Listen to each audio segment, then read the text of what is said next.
estado viendo el Evangelio según Lucas, donde nos muestra este Jesús, el hombre perfecto, y hemos tenido el chance de poder verlo despacito. Hoy el texto, como pudieron ver, es un texto extenso, así que vamos a darnos a la tarea de verlo todo.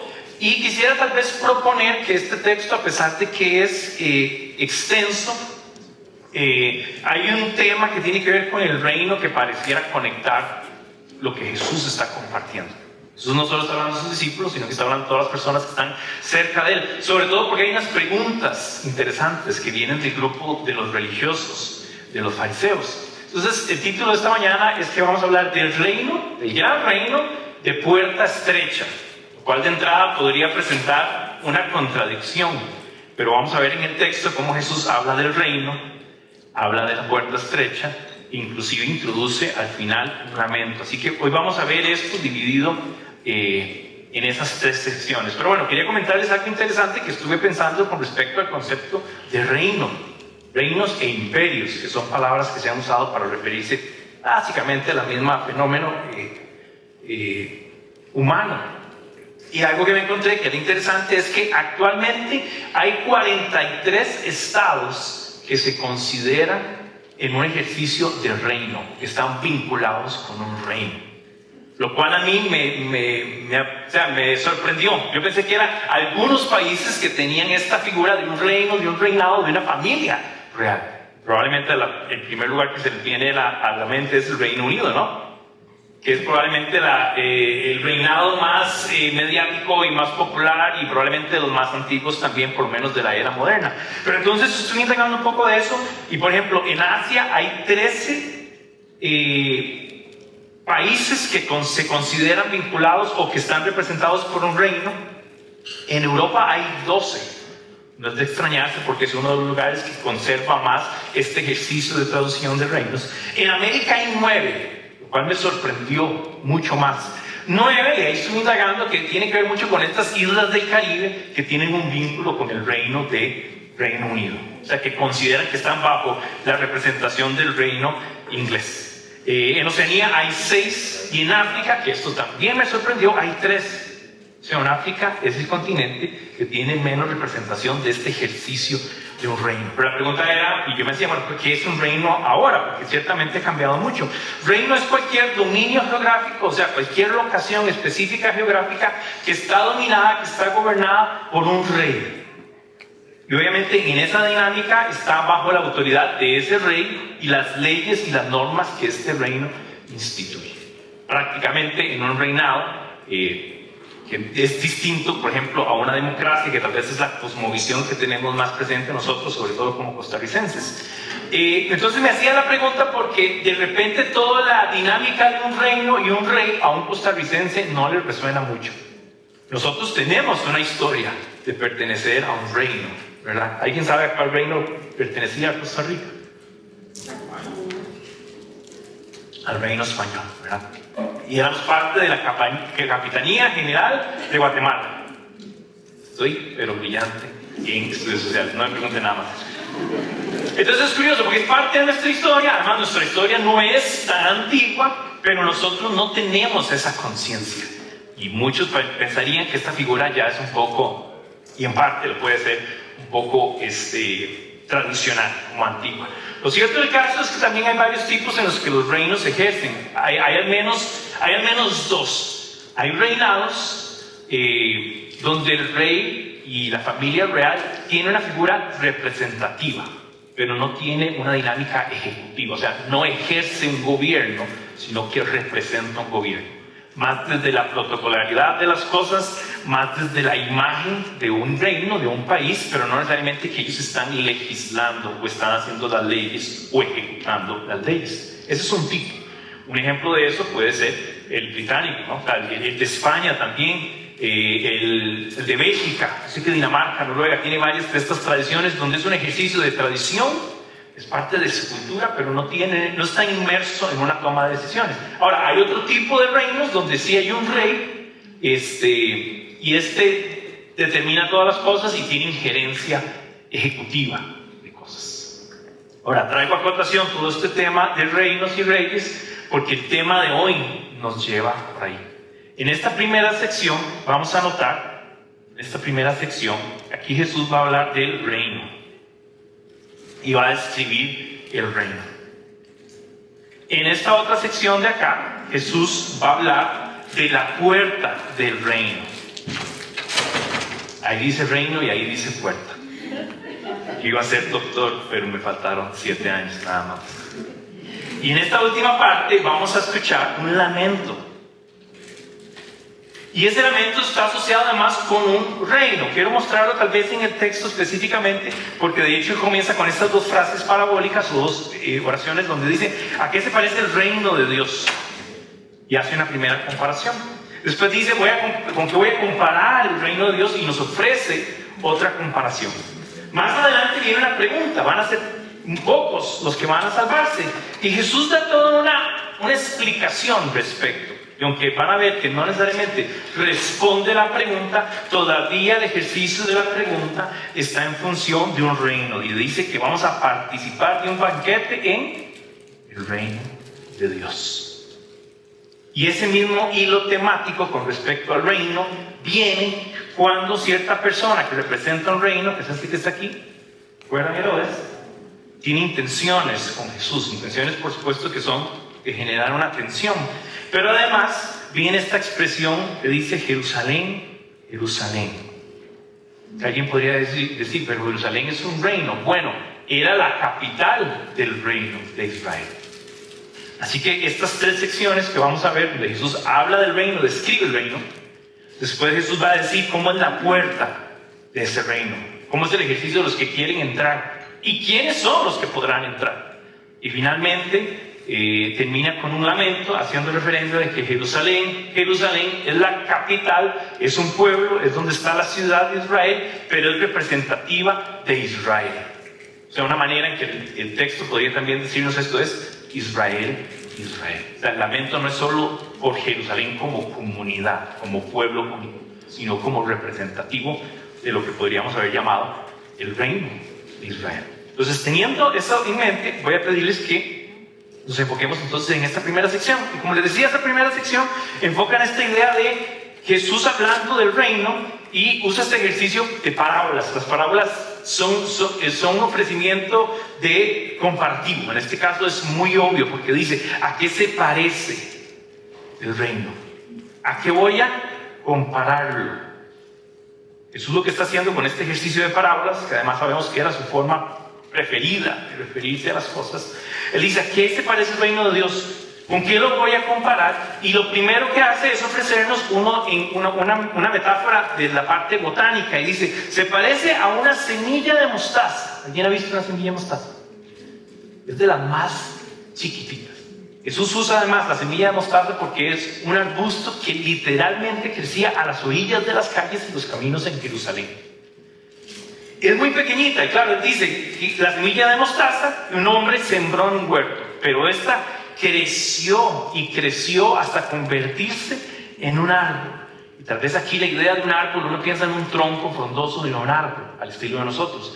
La semilla de mostaza lo que produce es más como unos arbustos, muy como entrelazados entre las ramas y que se extienden demasiado.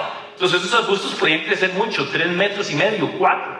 Pero no era un tronco, sino que era un arbusto que se expandía y que crecía. Y dice que en ese crecimiento ofrece lugar para que las aves aniden en sus ramas. Primera metáfora, el elemento de la semilla y esta extensión. Pero dice, otra vez, ¿con qué voy a comparar el reino de Dios? Y aquí usa otro elemento y dice, es como la levadura. Que una mujer tomó y mezcló con 3 medidas de harina, hasta que la hizo crecer toda la masa. Lo que parece obvio al texto es que Jesús dice que el reino de Dios es algo que puede partir de algo pequeño o insignificante, pero que crece, que se extiende. Entonces, estas primeras 2 líneas lo que nos ofrecen a Jesús es argumentando el reino de Dios, el reino que yo vengo a introducirles y que vengo a invitarlos, es grande y se extiende. Y está diciendo, hay espacio para todos, como esas aves que vienen y anidan y están ahí.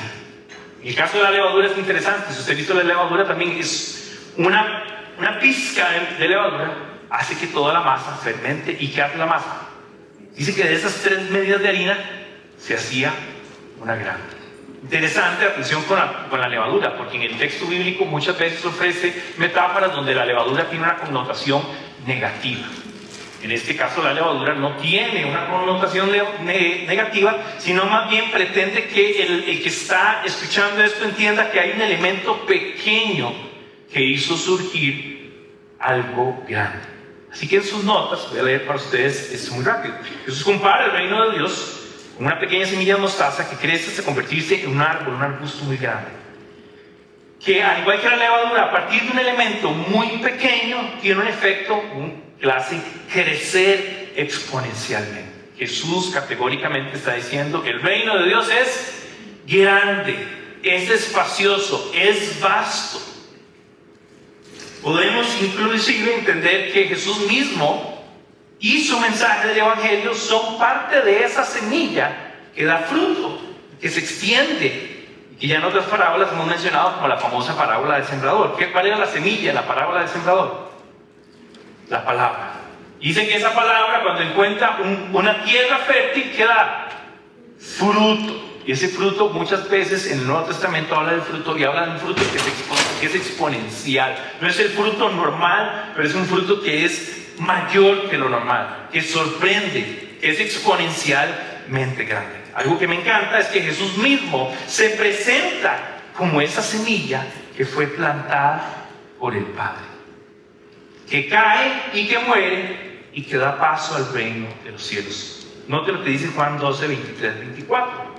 Ha llegado la hora, recuerden la importancia de esta expresión de la hora, el momento de Dios, de que el Hijo del Hombre sea glorificado, afirmó Jesús. Les aseguro que si la semilla de trigo no cae en la tierra y muere, se queda solo, pero si muere, produce mucho fruto.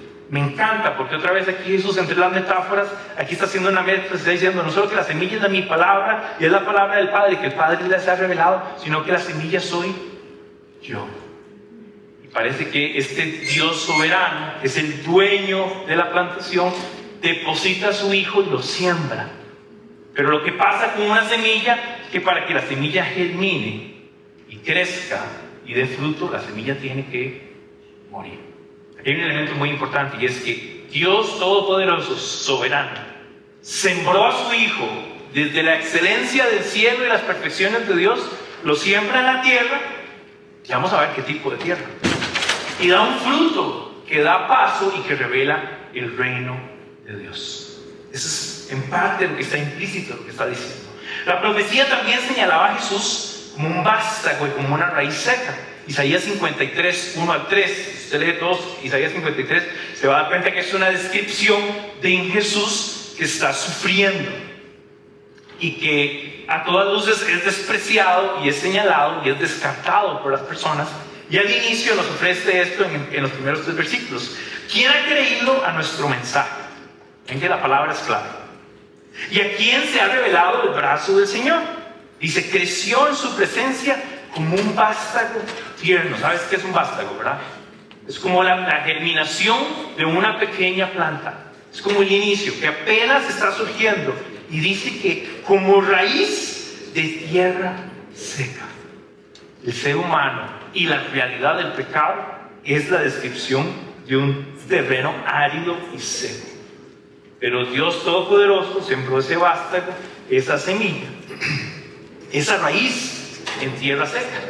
Dice que no había en él belleza ni majestad alguna. Su aspecto no era atractivo y nada en su apariencia lo hacía deseable. Despreciado y rechazado por los hombres, varón de dolores, habituado al sufrimiento, todos evitaban mirarlo porque fue despreciado y no lo estimamos. Es la descripción misma de Cristo.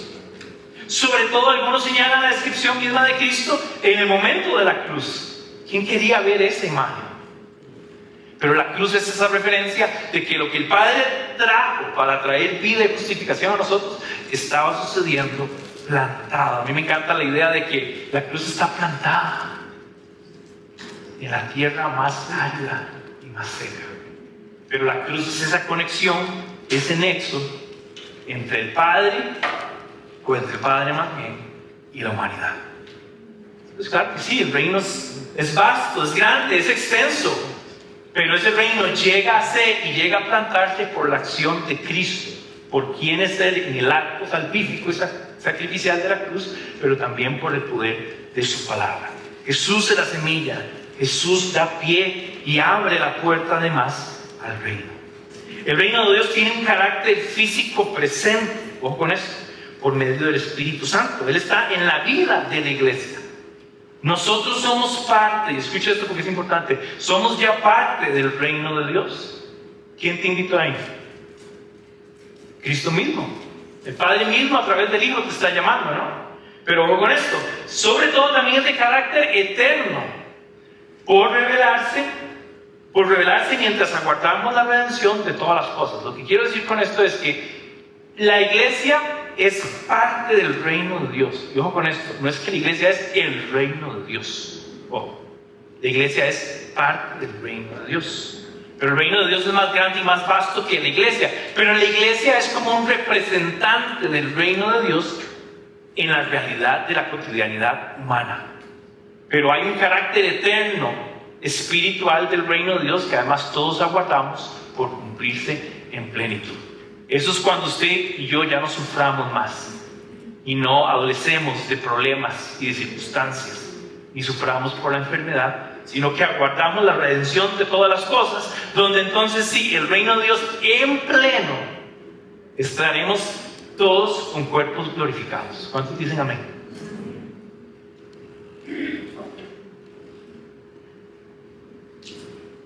Entonces el reino de Dios es vasto, es grande. No se preocupe, hay espacio. Y no se preocupe, ya Jesús lo ha hecho posible para nosotros.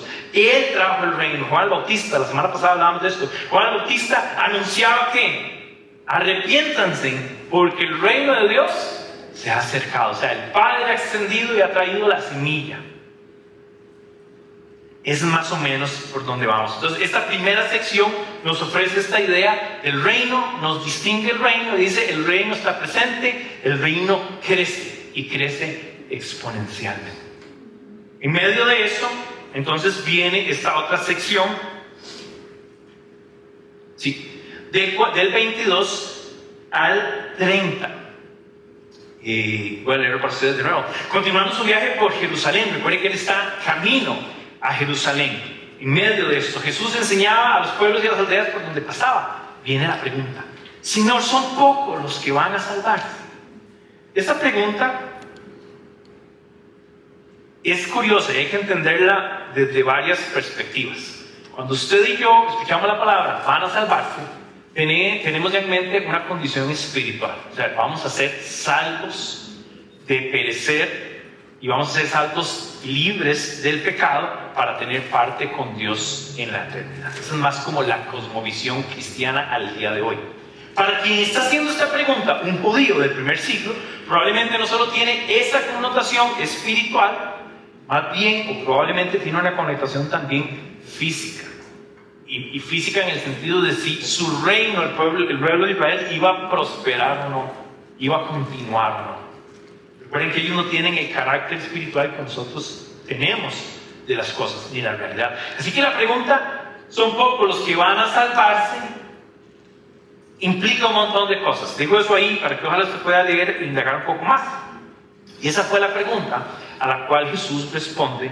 Quiero saber si está subrayando, pueda subrayar esta palabra: esfuércense. Esfuércense por entrar por la puerta estrecha. Y aquí es donde viene esa contradicción. ¿Cómo es que un reino tan vasto, tan grande, tiene una puerta tan pequeña? Es un problema de arquitectura. Pero ojo, antes de que usted asevere tal cosa, ¿quién es el arquitecto, constructor y piedra angular? Cristo. Así que no puede haber un problema del diseño. Continuamos. Contestó: porque les digo que muchos tratarán de entrar y no podrán. Tan pronto como el dueño de la casa se haya levantado a cerrar la puerta, ustedes desde afuera se podrán agolpar a la puerta diciendo, ojo lo que están diciendo: Señor, ábrenos. Pero él les contestará: no sé de dónde son. Y esta esto me intriga a mí cuando lo estudiaba.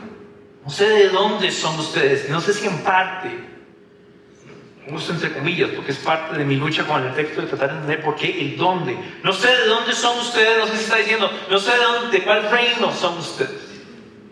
No sé del lugar del que proceden, no sé el lugar que representan.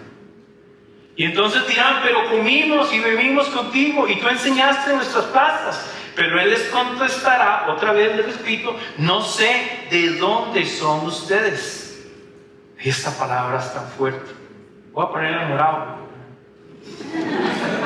Apártense de mí, todos ustedes hacedores de justicia. Hemos venido estudiando el capítulo 12 y capítulo 13 de Jesús, de Lucas. Un Jesús que tiene frases duras. Algunos teólogos hablan de que estos son los dichos impopulares de Jesús.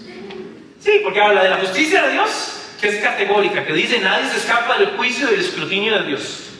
Habla del juicio, habla del castigo, habla del infierno, habla de la justicia. Y justamente aquí vuelvo a introducir la idea de apártense de mí, ustedes que hacen, que viven en injusticia. Allí habrá llanto y crujir de dientes. Cuando vean el reino de Dios, esto es durísimo. Cuando vean a quiénes, a Abraham, Isaac y Jacob, y a todos los profetas que ellos mataron. Pero claro, lo que está diciendo es como que usted le digan, ahí va a estar su abuelita, su tío, su papá, su primo. Todos van a estar, todos los que amas, y a todos a los que tienes un referente van a estar, pero vos no. Casi que el texto ofrece la respuesta. ¿Por qué no? Porque son hacedores de justicia, versículo 27. Ahí van a estar todos. Cuando dice Abraham, Isaac y Jacob, son estas tres figuras que llaman patriarcales, son los patriarcas, son los padres de la nación, los padres de un reino. Y claro que ellos tienen una filiación y tienen un vínculo racial, étnico, que además está asociado con un pacto. ¿Recuerdan el pacto con Abraham?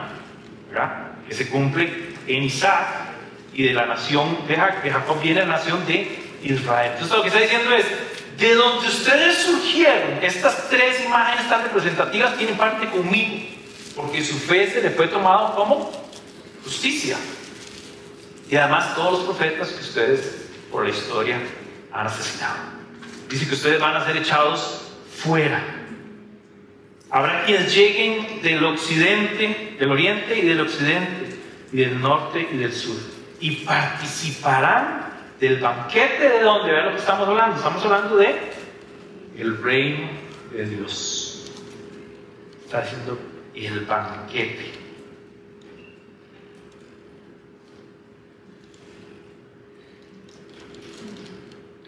Y usa después aquí una frase como célebre, ¿verdad? Dice, en efecto, hay últimos que serán primeros y primeros que serán últimos. Aquí hay varias cosas importantes que quiero referirme, vamos a ir despacito con esto. Pero en general, esta última sección es fuerte porque lo que está diciendo es, ustedes que creían tener pasto libre y tiquete comprado y todo ya listo, reservado, podrían quedar fuera. Y aquellos a los que ustedes llaman perros son los gentiles, es como los judíos llaman a los gentiles.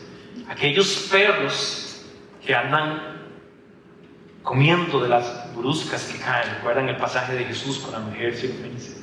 De esos que andan como perrillos, esos que vienen de oriente y de occidente y del norte y del sur, ellos participarán. Aquí está diciendo algo interesantísimo, por lo que está diciendo es que ustedes quieren entrar basados en el ejercicio del antiguo pacto.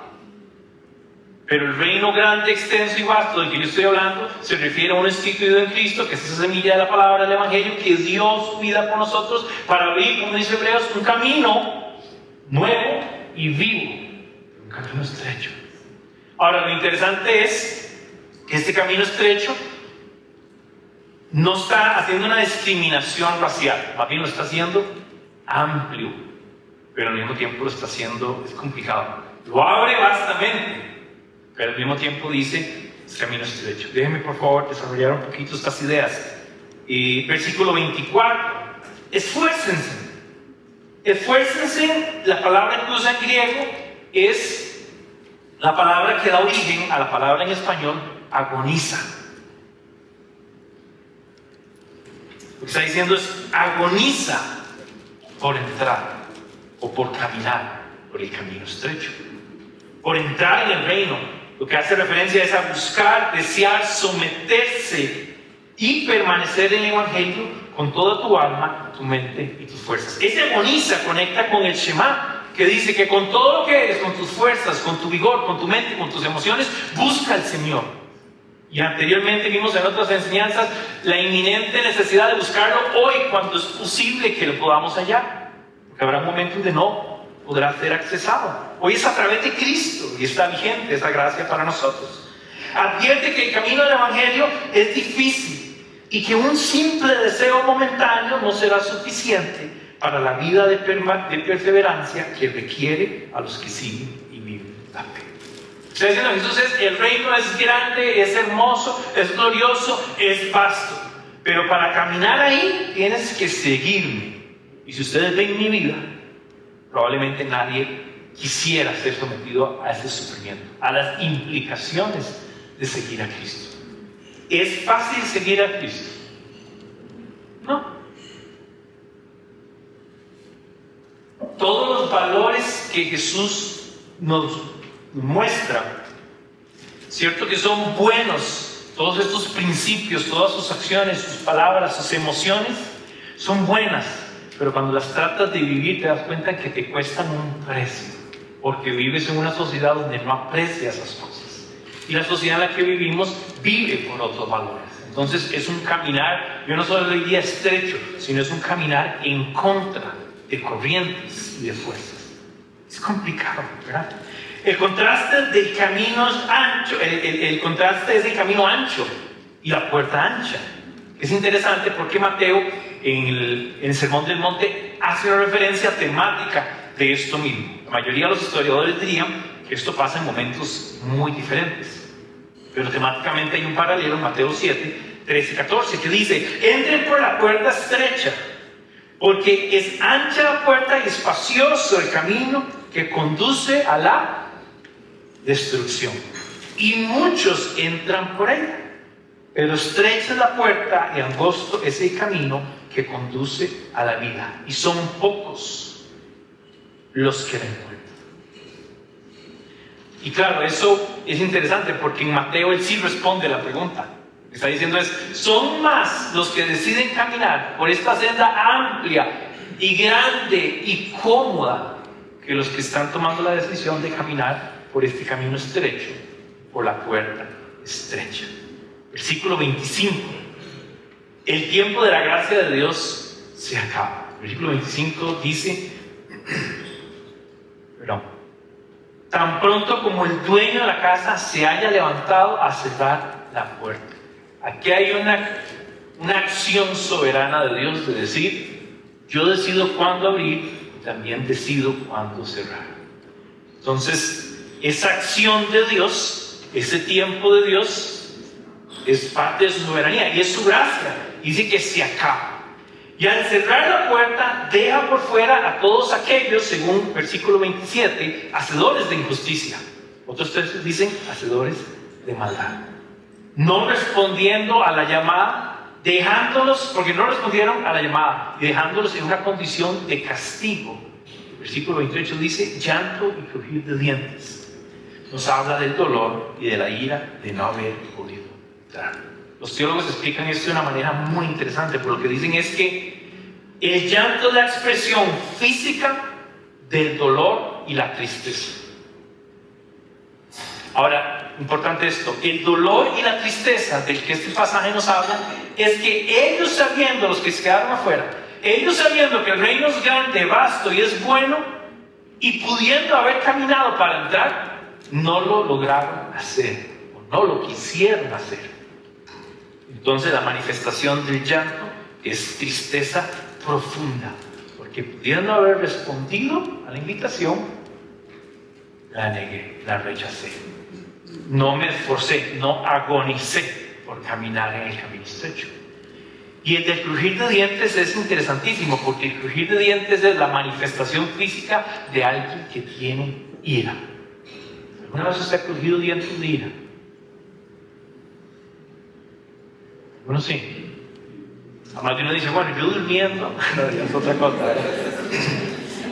Pero crujir de dientes es cuando usted está frustrado, está con ira, de repente usted manejando un día tuvo esa sensación. Las calles de Costa Rica son buenas para provocar ira, enojo, frustración.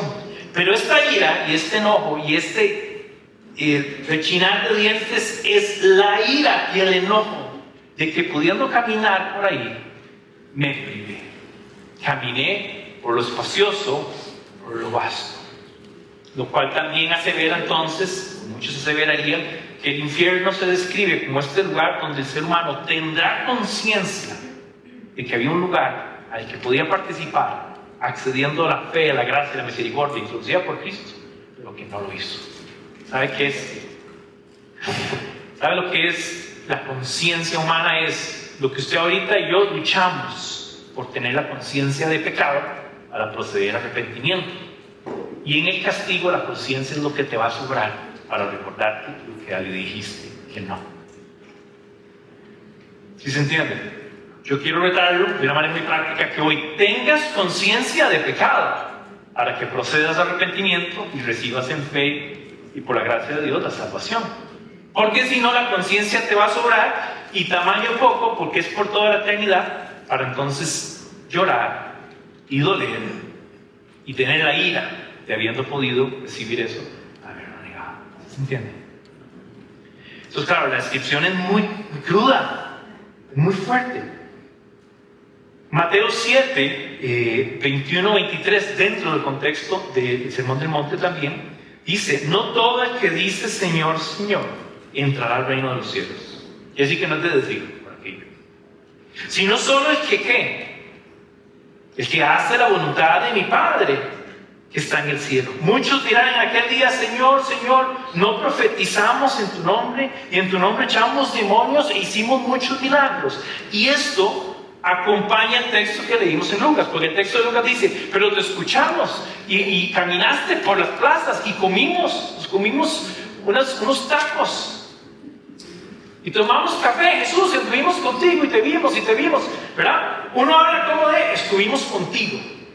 El de Mateo yo creo que es todavía más heavy, porque dice: hicimos cosas en tu nombre, y expulsamos demonios, y hicimos esto y enseñamos, lo cual dice dos cosas grandes. Lo que dice es que esta idea de que uno dice estar con el Señor no necesariamente es cierto. Se puede decir estar con el Señor. Habrá que ver si el Señor está con usted. Eso es una. La otra cosa es que usted puede decir hacer cosas en el nombre de Dios. Predicar y servir y recoger las mesas y hacer un montón de cosas. Y otra cosa es que el mismo Dios te haya dado el privilegio de hacerlo verdaderamente en su nombre. Solo que o sea, lo que yo estoy diciendo es muy duro, en el sentido de que la seguridad de la salvación viene de una unidad en Cristo, y una unión en Cristo que me asegura quién soy yo en Él. Quiere decir que yo tengo que ser capaz de entender qué es lo que Él dice que yo soy en Él. Yo no soy predicador, yo soy su hijo. Y como su hijo, predico de vez en cuando. ¿Sí se entiende? Nada de lo que haces ni te da nombre, ni te da lugar, ni te da categoría. Lo único que puedes hacer para que tengas nombre y categoría y valor y propósito es aceptar el llamado de ser adoptado, hijo e hija. La adopción, toda la idea de la adopción es que el padre está con el hijo. Entonces el que estaba huérfano y huérfano ya no le está, porque el padre está con él. Y el padre los llama por su nombre y los conoce. El texto en Mateo ofrece esta idea de alejados de mí, porque dice: jamás los conocí. Y el texto en Lucas dice: porque no sé de dónde vienen. Y una forma de cómo yo he venido tratando de entender estas expresiones es: uno dice, no sé de cuál reino vienes, no sé si eres parte del reino de los cielos, no sé si eres parte de estos nacidos de nuevo en el Evangelio. ¿De dónde vienes? Más vale que nosotros rindiendo cuentas delante de Dios, vengamos de parte de Jesús. ¿Ustedes de dónde vienen? Que podamos decir, yo vengo con Cristo, enviado de Cristo, en el nombre de Cristo. Y en Mateo dice, jamás los conocí, que habla en el sentido de relación. Y las dos son fuertes. Hablan uno de tu posición, tu lugar, dónde estás en el reino. Y el otro habla de cómo es tu relación, tu vínculo con Dios. Ahora, importante esto, es tu vínculo con Dios, no con una asociación, o con una organización, o con una actividad, una dinámica eclesial. Eso es lo que puede tal vez inclusive hasta ser retador, porque uno piensa que con tener ciertos ejercicios y ciertas actividades que tengo el sábado, tengo campamento. El domingo tengo iglesia. Voy a ir 2 veces porque yo no aprendo la primera, entonces lo voy a escuchar 2 veces. ¿Verdad? Y entonces el lunes voy a escuchar el podcast de tal otro. Y el martes voy a escuchar el podcast de este otro pastor, aunque este habla diferente de que este otro. Y el miércoles voy a escuchar el podcast de este que habla más de los otros 2 que escuché en el otro podcast. Sí. Hay gente que se dedica a hablar más de otra gente. ¿Qué ministerio más feo? Entonces, esta verdad del camino y la puerta estrecha tiene algo muy fuerte. Alguien entonces diría, quiere decir que el reino de Dios es excluyente.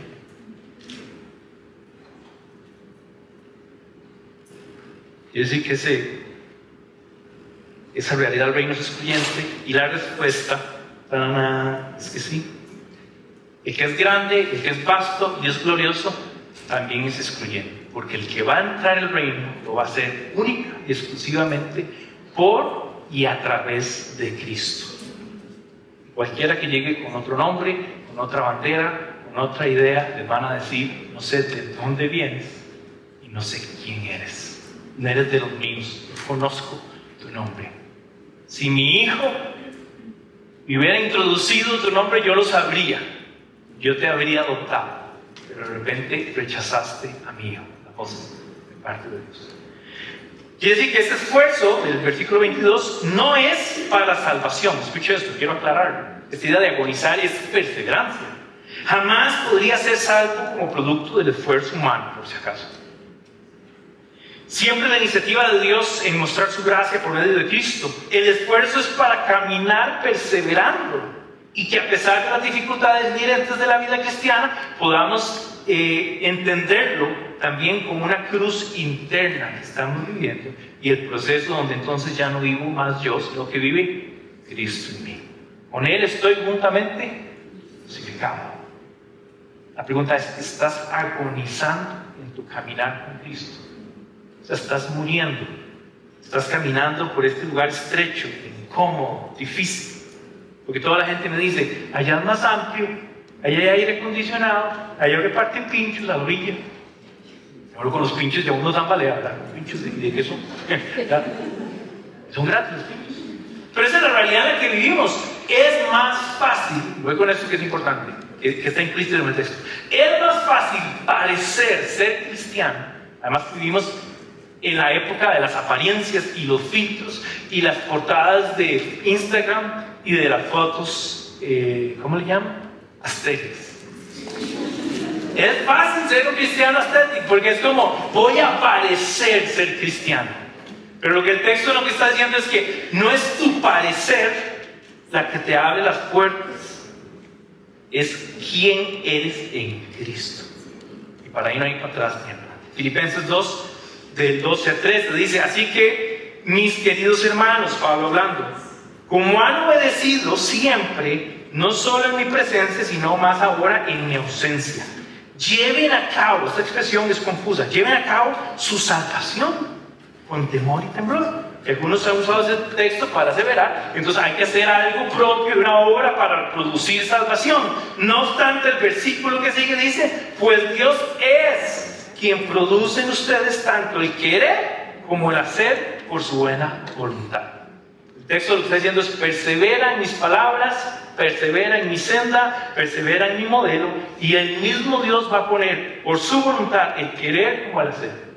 Y entonces te presentas y el Padre dice, sé de dónde eres, sé de dónde vienes, y sé quién eres. Leyendo algunos otros textos en las notas, en el reino de los cielos es grande, vasto, pero al mismo tiempo tiene un camino y una puerta estrecha que podemos entender como excluyente, y claro que lo es.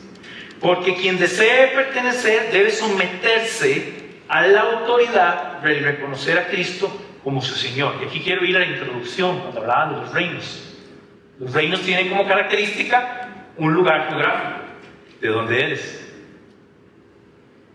Y la otra característica es que tienen un rey soberano y todos los demás, con respecto al rey que hacen, se someten.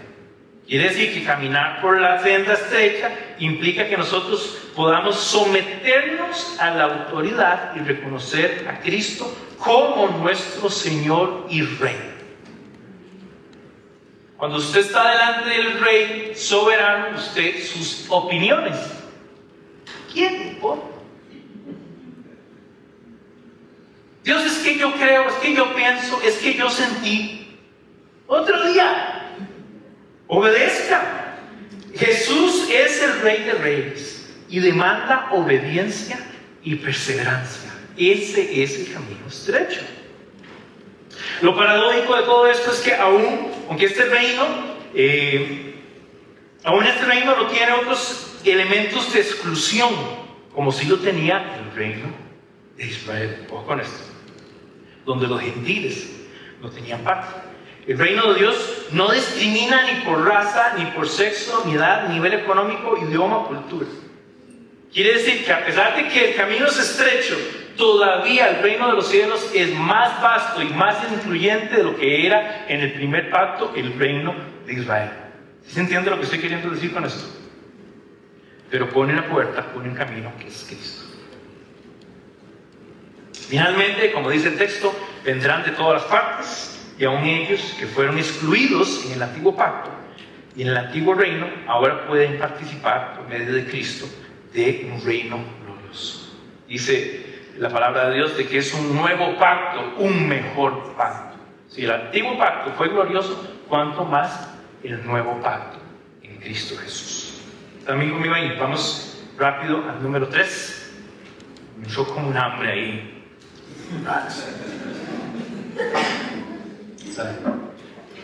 Entonces, el último texto, la última sección,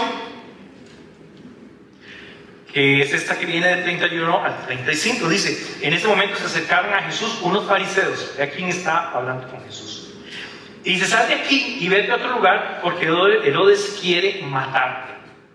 Herodes es el gobernador por la región de Galilea.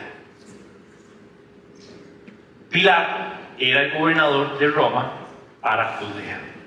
De ahí que además tanto Herodes como Pilato son parte del juicio y del proceso final de Cristo, además con la acusación de los judíos. Dice que él quiere matarte. Ahora, aquí hay varios temas. Esto es probablemente cierto, pero también podría tener que ver con que los fariseos querían que Jesús fuera a Jerusalén ya. ¿Por qué? Porque su jurisprudencia, su influencia gobernaba ahí. Y ya es bien sabido que los judíos, este grupo religiosos, querían ver la manera de deshacerse de Jesús. Y si podían hacer eso en algún lugar, era en Jerusalén. Claro, Herodes es de Galilea, así que el argumento de que Herodes lo anda matando y llegue de Galilea y no vuelva a Galilea es importante. No podemos saber qué tan cierto era esto de que Herodes quisiera matarlo. Ahora, no es un disparate, porque Herodes mató al primo de Jesús. ¿Quién es el primo de Jesús? Juan.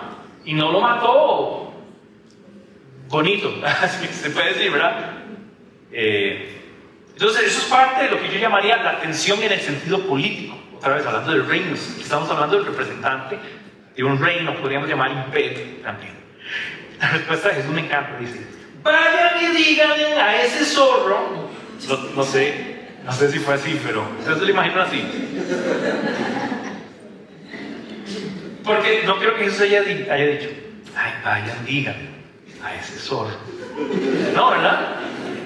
Yo creo que Jesús estaba ya como muy caliente y ya estaba así como con hambre y había mucha pregunta y todo. Dice: vayan y díganle a ese zorro: mire, hoy, mañana seguiré expulsando demonios y sanando a la gente, y al tercer día terminaré lo que debo de hacer. Los fariseos y los discípulos estaban como: ¿Qué es esa autoridad? ¿Qué es ese poder? La autoridad y el poder del Rey de Reyes. El que dice, yo vengo a instituir un reino. No hay un gobernador, no hay un rey en esta tierra que me lo impida. La expresión zorro, muchos la asocian con la idea de que este es un animal astuto. Entonces, lejos de que suene necesariamente como una expresión despectiva, lo que quiere decir es que Jesús mismo sabe que Herodes y todos estos perfiles de gobernadores romanos son astutos, y manipulan y juegan sus cartas. Entonces, de ahí que él diga, yo sé que Herodes y ustedes podrían ponerse de acuerdo perfectamente para tramar cualquier cosa. Yo sé de su astucia. Y me encanta que dice, hoy y mañana sigo haciendo lo que tengo que hacer. Y me encanta esta expresión porque es muy determinada de Jesús. Y al tercer día terminaré lo que debo hacer. Esto habla de que Jesús tiene tanta claridad de su propósito que no hay chance para titubeos. Lo tiene claro, está determinado. Dice, pero tengo que seguir adelante hoy, mañana y pasado mañana, porque no puede ser que muera un profeta fuera de Jerusalén. Lo que está diciendo es, sí, fariseos, voy a ir a Jerusalén, pero no porque ustedes me lo dicen, sino porque yo sé que se debe cumplir que a este profeta también lo maten. Ay, ¿quién lo va a matar? Ustedes, fariseos. Entonces viene el lamento de Jesús, donde entonces viene esta expresión, como estamos, tema de lamento, voy a ponerlo en morado. Jerusalén, ese sí ya llegó. Que matas a los profetas y apedreas a los que se te envían. ¿Cuántas veces quise? Estas cuántas veces, alguien podría decir, pero ¿dónde están esas cuantas? Lea el Antiguo Testamento y cuéntelas. Todas esas veces. Es Jesús mismo, Dios mismo, queriendo reunirlos como hijos, que somos nosotros ahora. Como reúne la gallina a sus pollitos debajo de sus alas. Pero no quisiste. Pues bien, la casa de ustedes va a quedar abandonada. Y les advierto que ya no volverán a verme hasta que digan, bendito el que viene en el nombre del Señor. Por cierto, esto es una expresión que aparece en los otros evangelios. Cuando Jesús, cuando viene de Betfagé y se sube en el Monte de los Olivos y ve Jerusalén por última vez y él va a entrar a la semana, él tiene esta expresión. Algunos creen que Lucas lo que quiso es agregarla aquí, a pesar de que aquí está todavía por ir a la región de Perea. Está un mes quizás, aproximadamente, de salir. Va a ir a Perea, va a ir a Jericó, después va a regresar, va a pasar por Betfagé, que está al otro lado del Monte de los Olivos, va a subir el Monte de los Olivos y va a tener esta expresión donde Jesús está llorando y está dolido, está sufriendo. Hay que entender este es su pueblo. Él es judío. Conoce a esa gente, conoce la dinámica. Y es Dios, conoce su historia, y es Dios y conoce su corazón. Lo que está diciendo, su corazón está endurecido. Siempre lo ha estado. Y mi lamento es profundo. Como les decía al inicio, aquí Jerusalén tiene que ver con un reino. Un reino. Si se recuerda bien la historia, después del tiempo de la conquista de la tierra prometida, de llegar ahí, hay un periodo donde hay unas figuras de parte de Dios, tipo profetas, que llamaron jueces, y estos jueces vinieron como a organizar, como queriendo reorganizar las cosas, y llega un punto donde el mismo pueblo dice, nosotros queremos un rey, porque somos un reino.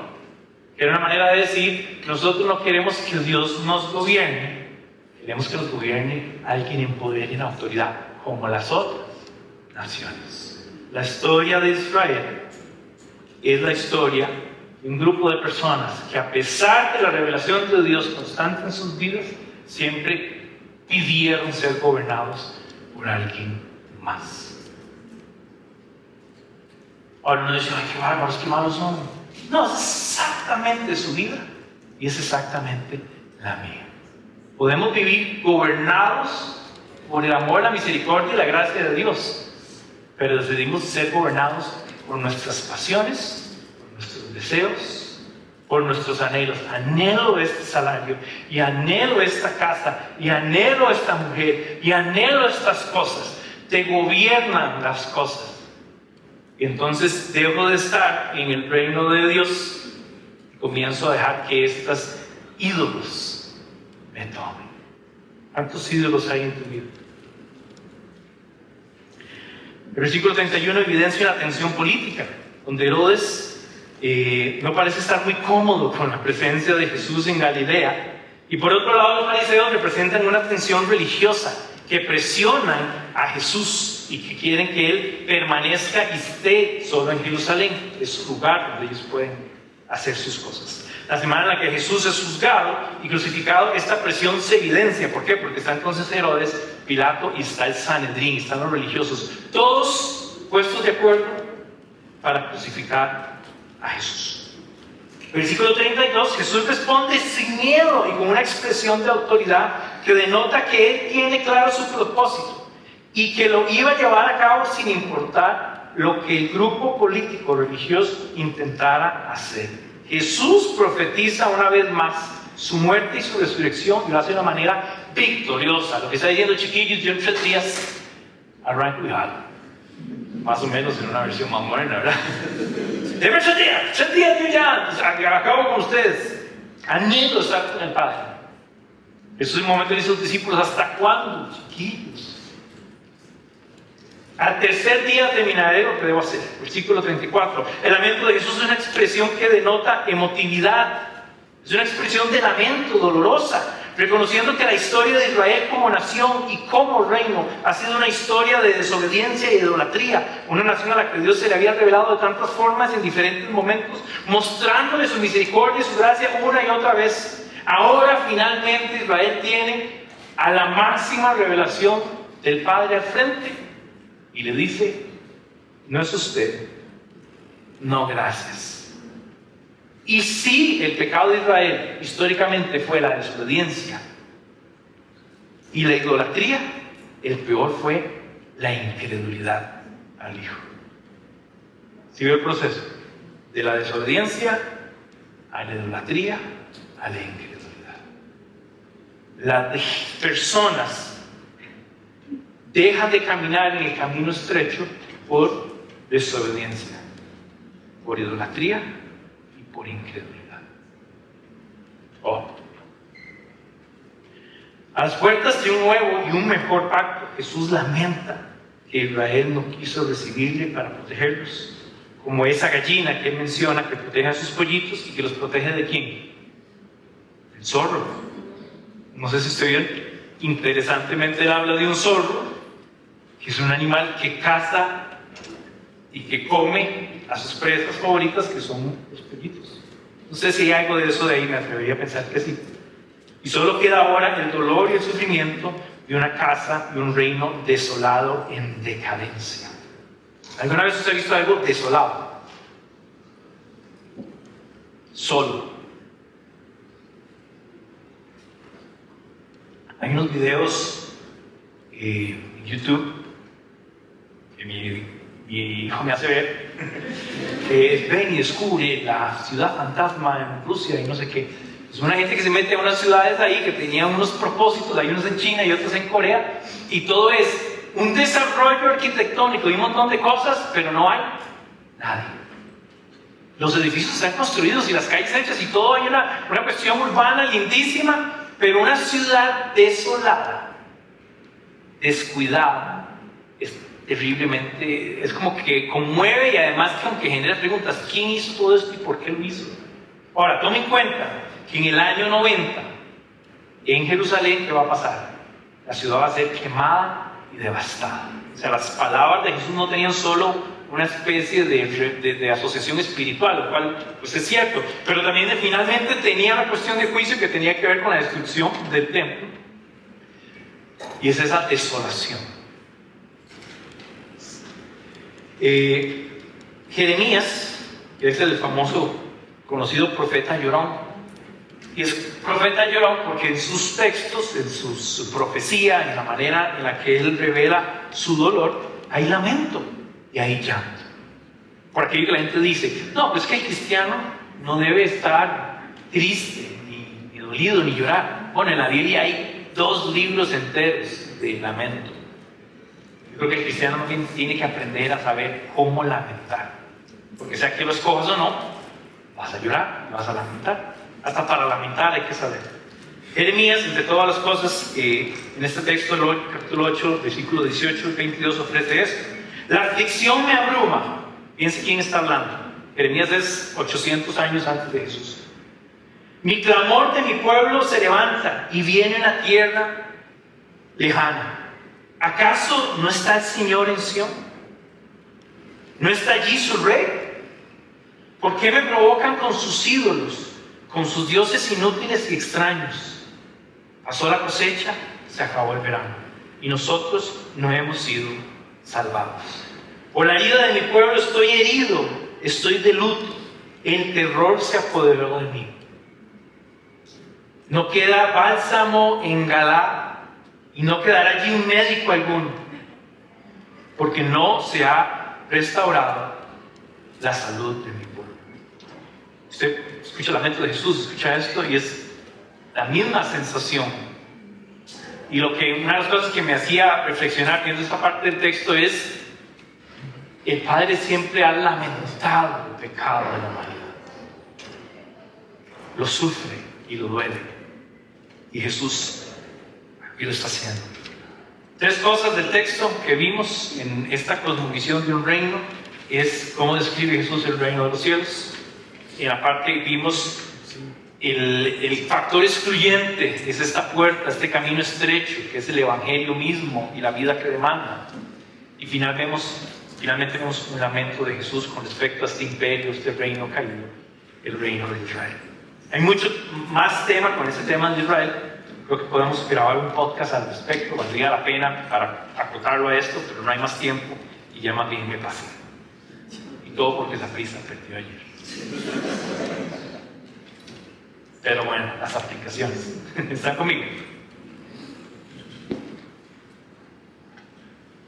Número 1, ojalá que a Cristo lo veas más que a un amigo y más que a un fan. Es capaz que vas a llegar con tu camisa evangélica y con tu Biblia aquí sobaqueada y con tus palabras cristianas, siervito, siervita, amadísimo, ¿de qué hablan raro? ¿Sí? Porque eso es lo que expresa, es como: yo tengo afinidad por Cristo, yo tengo afinidad por el Evangelio, yo veo un culto y yo me descontrolo, yo tengo que meterme a ver si cantan, si bailan, si hacen esto, si hacen lo otro, o sea, yo me descontrolo. Pero a veces es solo afinidad por el Evangelio. A veces es solo, mira, es que Jesús, que sabe que es verdad, tremenda sabiduría. Pero entonces es como una admiración, pero no hay vínculo ni hay relación, y mucho más importante, no hay sometimiento. Entonces es esta idea que algunas veces he dicho, de que quiero ver a Jesús y quiero que Él me salve, pero no quiero que Él me gobierne. Entonces, quien quiere ser salvo pero no quiere ser gobernado no tiene parte en el reino de los cielos, porque Jesús gobierna y reina, y lo hace ya, por si acaso. El poder y el gobierno de Jesús trasciende a si usted se quiere o no gobernar, ¿verdad? Es como ese tipo de personas que dice: X o Y no es mi presidente. Ajá. Entonces ¿quién es? ¿Han visto? Me recuerdo hace algunos años cuando quedó Trump, ¿verdad? Y aquí ha pasado en Costa Rica, no solo con la realidad ahorita, sino que ha pasado antes. No, ese no me representa. Bueno, lo represente o no, usted vive en este país y el presidente es él. ¿Sí me explico? Ahora, si eso pasa en la realidad de nosotros, ¿cuánto más con Cristo? Que dice que es el nombre, sobre todo nombre, y en el cual toda rodilla se doblará. Entonces, la idea de que yo soy fanático y soy seguidor y le doy like a todos los perfiles que dicen Jesús es bueno y Jesús es lindo, y todas las imágenes, porque ahora con el IA además se descontroló, porque entonces es: hágame Jesús tomando café con bollo, ¿verdad? Para tropicalizarlo. Y hágame a Jesús celebrando el Día del Agricultor, que fue el viernes. y hágame a Jesús celebrando la lección. Y sale Jesús montado ahí con una cierta huella. ¿No? Vean, si quiere imágenes de Jesús, vaya a la Biblia. Y si quiere imágenes del Padre, vaya a Jesús, porque Él es la imagen del Dios invisible. Pero que no sea tu fan, ni si sea tu amiquis, porque Él es tu Rey soberano. Él es el Maestro que lo que busca son discípulos, no fanáticos. Él no ocupa ni que lo aplaudas, ni que lo animes. Ya Él su obra la hizo, y la hizo en el tiempo que el Padre lo mandó, y lo hizo perfecta. Un par de preguntas. ¿Cómo sé que Cristo me conoce y que tengo una relación con Él? Se lo respondo el próximo domingo. ¿Cómo paso de la admiración a la sumisión? Y en parte el texto dice, esfuérzase, o sea, agoniza. ¿Cómo paso de la admiración a la sumisión? Muérase. ¿Sí se entiende? Pero es que ¿cómo hago para dejar de ser yo? Hay gente en su familia que hasta lo agradece. Piénselo. Su esposa está deseando que usted deje de ser usted para que sea más como Cristo. Hágale ese favor. ¿Verdad? Vuelve a ver a su esposa. Y a su esposa dice, por please, esta última década, ¿verdad? Los que estamos mayores. Los últimos 20 años, parezcate. Ok. Número 2, perseverancia en el propósito. ¿En qué área de mi vida necesito seguir perseverando? El camino del cristianismo es continuo, ininterrumpido. ¿Y qué es lo que tengo que seguir haciendo hoy, mañana y pasado mañana? Y a mí esto me encanta, porque Jesús tiene una ética del trabajo suprema.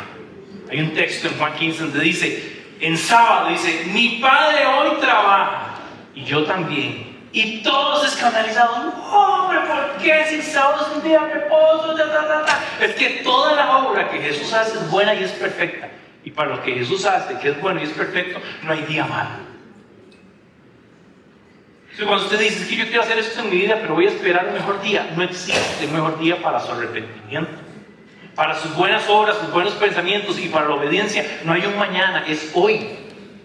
Entonces, la perseverancia, que por cierto es una cosa que casi ya la gente no entiende, porque vivimos en una sociedad donde más bien es, yo necesito descansar más, yo necesito reposar más. Y nosotros asociamos descanso con horas y horas y horas en la computadora. Y horas, estoy descansando yo, y los ojos rojos, ¿verdad? A las 11 de la noche, vea cómo descanso. Casi no me duele el cuello y la espalda. No estás descansando. El verdadero reposo y descanso está en Él, la ligera mi carga. Mi reposo está en Él, está en su palabra.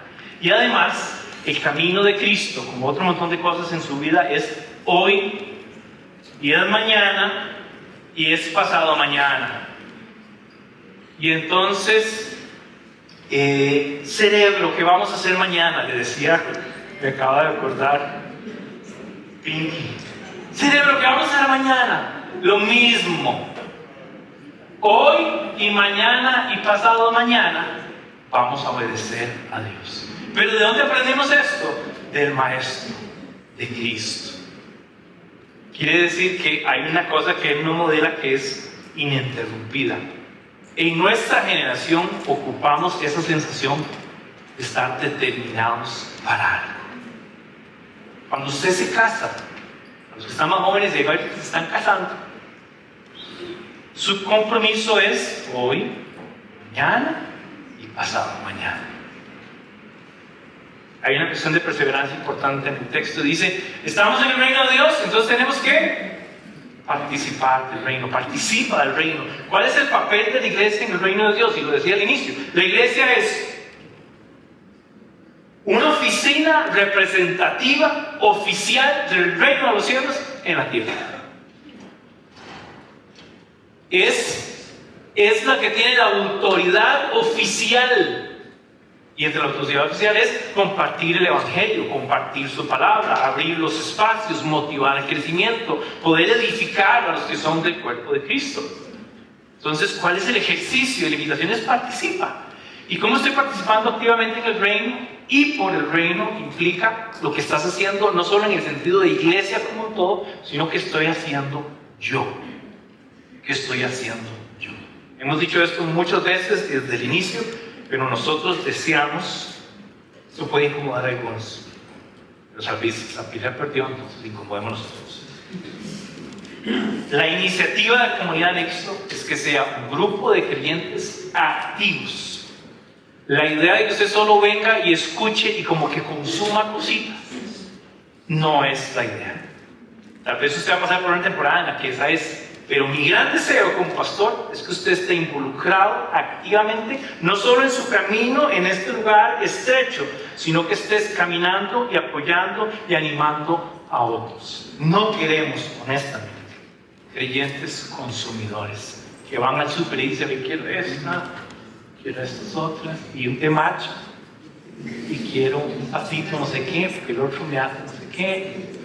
No hay, lo siento, Comunidad Nexo no fue pensado para creyentes espectadores. No estábamos pensando en ellos. Estábamos pensando en creyentes que en su corazón tienen, yo soy del reino, hay algo que debo hacer y lo voy a hacer. Y la iglesia es el primer lugar donde lo hacemos. Usted dice, pero es que yo no sé cómo. Bueno, estás para crecer, para aprender, pero en tu proceso involúcrate con otros. Fácil, oren por otras personas. Un hombre.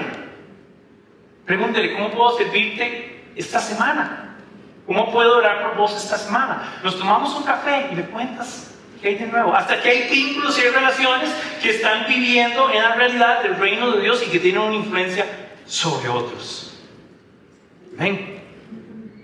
Así que con eso les dejo esta parte. Hay muchas cosas de vivir, de creer y obedecer en este texto. Y además piensa en alguien con el que puedes compartir, tal vez esta semana, la otra semana, la importancia de responder al llamado del reino. Perdón, hoy me extendí mucho, pero el texto me gustó mucho. Y bueno, ojalá lo haya disfrutado también. Esperemos de pie.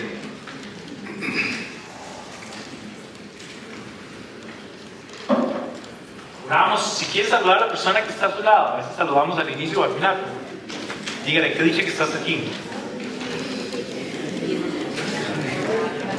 Véalo, y si no conoce su nombre o si no identifica su rostro, verá como, preséntese. Hoy no tiene que decir su equipo, hoy eso no se dice. Prohibido de todo prohibido. Y oramos, amén. Padre, te damos gracias esta mañana por la oportunidad que nos das de acercarnos con confianza al texto y a tu presencia. Tu presencia no está en un lugar, está en la vida del creyente. Pero qué lindo congregarnos todos como creyentes para celebrar tu nombre, celebrar tu reino, celebrar tu soberanía, tu poder, tu autoridad. Y también bajar la cabeza, Señor, y decir, gobiérnanos. Sálvanos y gobiérnanos. Haznos ver la necesidad y la urgencia de caminar por este lugar estrecho. Si aprieta, si es complicado, si es difícil, pero tu Espíritu mismo camina con nosotros y nos anima y nos recuerda tus palabras y tu enseñanza y tu modelo y nos consuela. Permítenos tener una visión clara del reino, una visión clara de la iglesia y además responder a la exigencia de pertenecer a este reino maravilloso. Pon nosotros el querer como el hacer por tu buena voluntad y transfórmanos en carácter, en pensamiento e intenciones a la imagen de ese Rey soberano precioso. Esa semilla que tú del cielo con tu brazo plantaste en una tierra seca y árida, pero que ha dado fruto, y hoy su fruto nos invita y nos llama para participar conjuntamente con Él, para celebrar su nombre precioso, su nombre de Jesús. Es en el nombre de Jesús que oramos.